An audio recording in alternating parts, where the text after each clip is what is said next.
Hey everybody, how's it going? This is Ryan with Rigs of Death Metal. Today we're going to be checking out this guy. This is the Night Terror from Spooky Vibes Effects. Let's hear it.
All right, you guys got to hear this thing in a mix.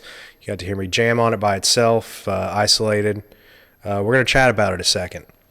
So this thing retails for about $170. You buy it directly from Dan over at spookyvibeseffects.com. Yep, got their website right. I'll include the link down below.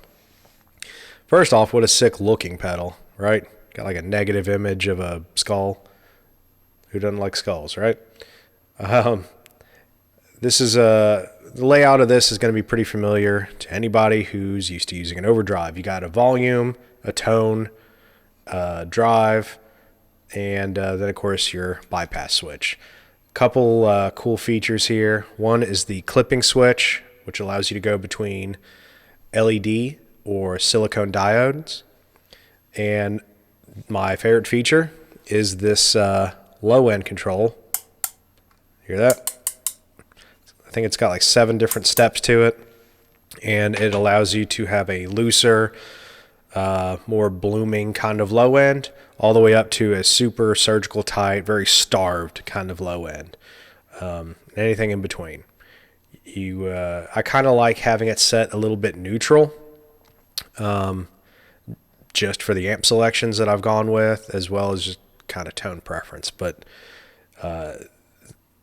at the fattest setting, you could definitely do some like kind of doomy stuff with it. At the tightest, you could do crazy percussive kind of Meshuggah, or some real technical kind of stuff, anything that you need.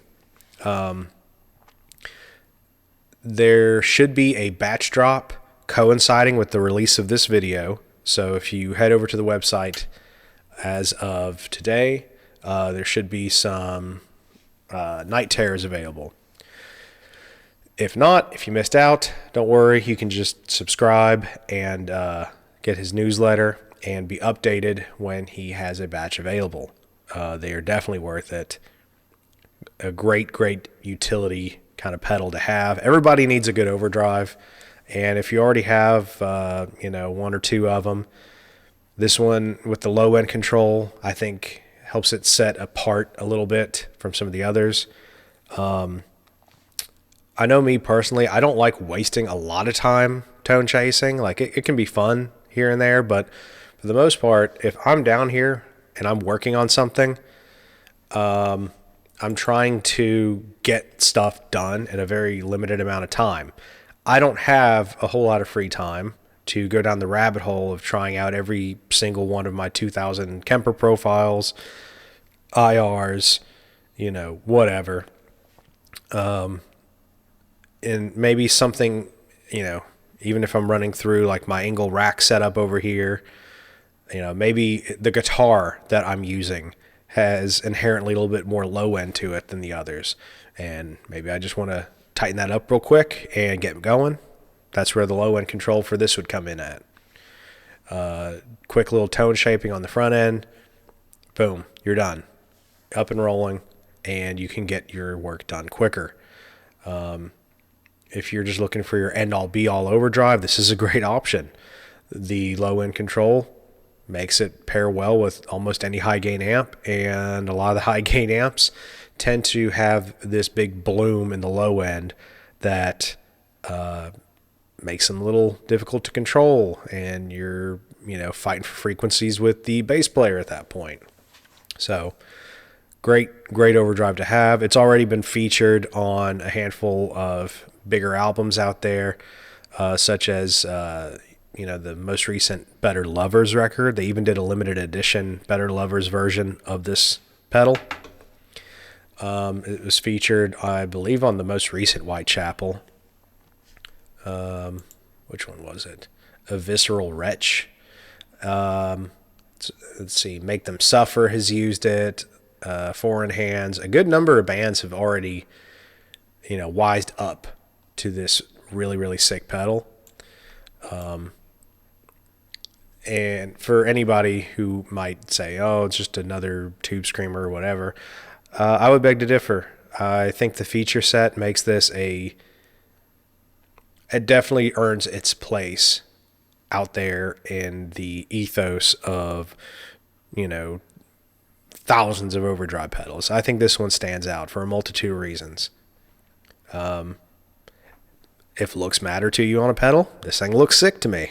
So that's one thing. It's built, super solid, which is almost I think at this day and age, I think that's kind of a must for musicians, is that it has to be built well, has to run off 9-volt power supply, true bypass. These are certain things that I think people just expect, right? Yeah.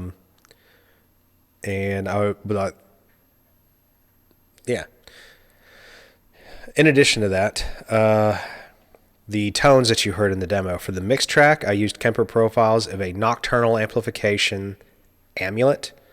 Really cool amp that just it's like the perfect palette or perfect canvas for tone shaping, and it takes any pedal you throw in front of it very, very well. Has a little bit of a dark character, so I use this to really tighten it up, and I thought it sounded great. When you heard it just kind of playing by itself, that was boosting my Engel E530 preamp, running through the Moss valve power amp, through my Marshall Mode 4 cab, mic'd with a Sennheiser E609. I just thought it sounded incredibly mean. The Engel's already a really mean tone, so don't need a whole lot of tightening in the low end. It's a very, very tight sounding amp to begin with.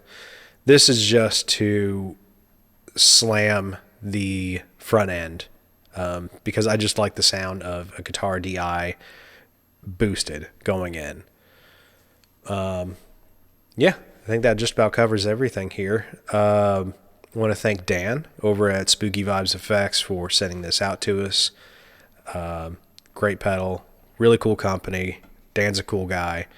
We've been chatting a bunch about just recording, kind of recording nerd techie kind of stuff, songwriting kind of stuff.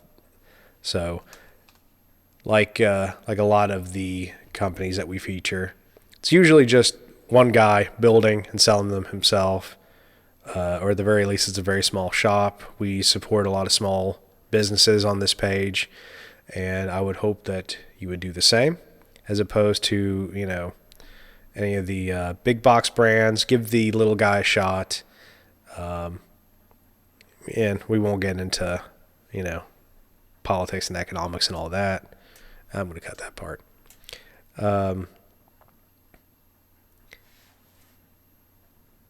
Yeah. With that, I'd like to thank you all, and we will see you next time. Peace.